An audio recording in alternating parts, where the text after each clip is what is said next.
Hi అండి. తెలుగింటి తాలింపుకు స్వాగతం. ఈరోజైతే నేను ఏం చేస్తున్నాను అనుకుంటున్నారు? యక్నీ పులావ్, చికెన్ యక్నీ పులావ్ అయితే చేయడానికి రెడీ అయిపోయాను. సో, ఫస్ట్ అయితే మనం దాన్ని ఇంట్రడ్యూస్ చేసుకోవాలి. చాలామంది తినే ఉంటారు, టేస్ట్ చేసే ఉంటారు. కానీ ఈ యక్నీ పులావ్ అయితే చాలా మైల్డ్‌గా ఉంటుంది. అట్లని టేస్ట్ ఉండదని మీరు అనుకోకండి. చాలా టేస్ట్ ఉంటుంది. సో, మన బిర్యానీకి కంపారిజన్ అయితే లేదు, కానీ ఇది మాత్రం మీరు తిన్నప్పుడు చాలా టేస్టీగా ఉంటుంది. నోటికి మాత్రం యమ్మీగా ఉంటుంది. కడుపుకు మాత్రం చల్లగా ఉంటుంది.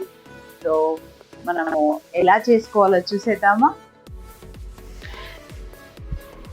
500 గ్రామ్స్ చికెన్ కోసం అయితే నేను ఆయిల్ తీసుకున్నాను. సో 2 ఉల్లిపాయలు అయితే సన్నగా తరుక్కొని వేయించుకోవడానికి అయితే వేసేసుకున్నాను.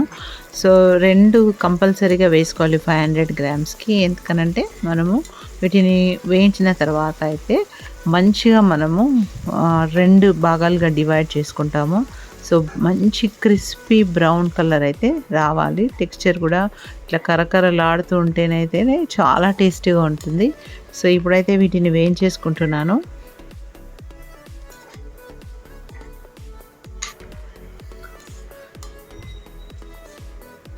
సో ఇవి వేయించడానికైతే మీడియం ఫ్లేమే వాడాలండి. ఎందుకనంటే ఎక్కువ ఫ్లేమ్ పెట్టేస్తే నల్లగా అయిపోతాయి. సో హాఫ్ అయితే నేను ఇలా తీసేసుకొని పక్కకు పెట్టేసుకుంటున్నాను. హాఫ్ అయితే ఇలా ఉంచేసుకొని ఫస్ట్ అయితే ఒక 4-5 పచ్చిమిర్చి అయితే చీరి వేసుకున్నాను. ఇప్పుడైతే ఒక దాల్చిన చెక్క, కొంచెం జావిత్రి, ఒక 4 ఇలాచీలు, 4 లవంగాలు అంతే. ఆ తర్వాత సాజీరా అయితే వేసేసుకున్నాను. ఒక 1 స్పూన్ సాజీరా, ఒక మనము ఈ బగారాకు అంటాం కదా, ఆ బగారాకు అయితే వేసేసుకున్నాను. మంచిగా కలిపేయాలి.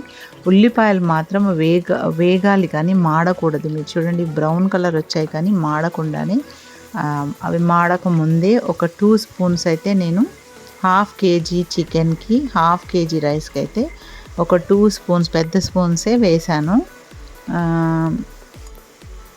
అల్లం వెల్లిపాయ పచ్చి వాసన పోయేంత మట్టుకైతే వేయించుకోవాలి. వేయించుకొని ఇప్పుడైతే మనం వీటిని చికెన్ అయితే మనం మ్యారినేట్ చేయట్లేం చూడండి. సో యక్నీ పులావ్కి అయితే మనం అసలు మ్యారినేట్ చేయాల్సిన అవసరమే లేదు. సో 1/2 కేజీ మీడియం కట్ ఉన్న చికెన్ అయితే వేసేసి ఇలా వేయించేసుకోవాలి. ఒక 2 మినిట్స్ అయితే వేయించుకోవాలి. అందులో కొంచెం వాటర్ మనకు బయటకు వస్తుంది అనుకున్నప్పుడు మాత్రం, ఇప్పుడు ఇదైతే మగ్గిపోయింది. ఇప్పుడు ఇది వాటర్ లేకుండా మంచిగా మగ్గిపోతుంది. సో ఇప్పుడు ఈ టైంలో మాత్రం మనము ఒక 2 స్పూన్స్ నేను సాల్ట్ వేసుకున్నాను. మీ టేస్ట్ ప్రకారంగా మాత్రం మీరు వేసుకోండి. సో ఇదంతా మళ్ళీ ఒకసారి కలుపుకుందాము.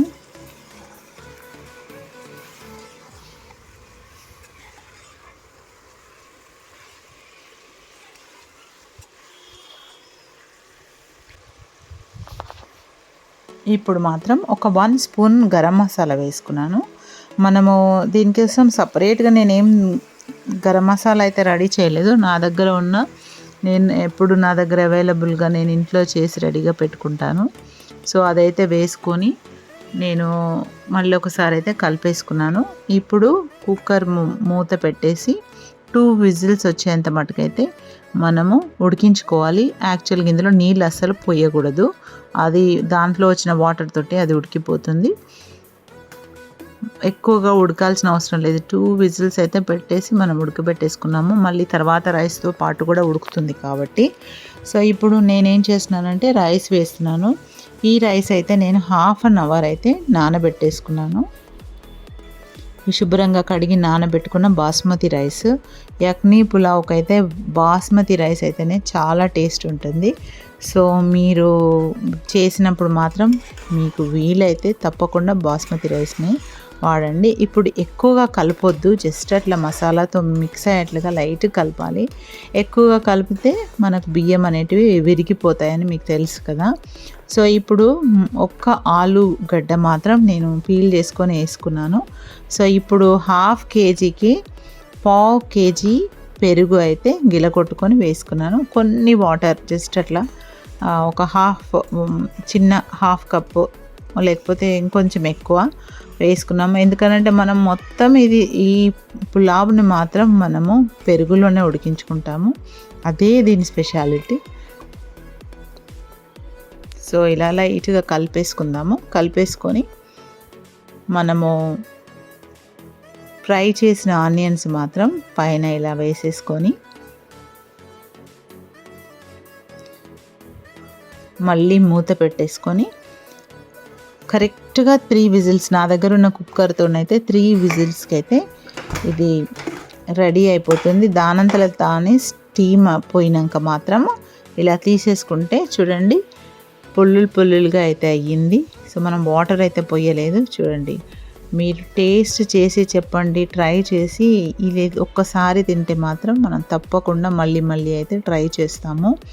సో ఒక్కసారి నాకు కమెంట్లో అయితే చెప్పేసేయండి. సో ఎలా ఉంది యక్నీ పులావ్? నేను టేస్ట్ చేశాను, చాలా బాగుంది.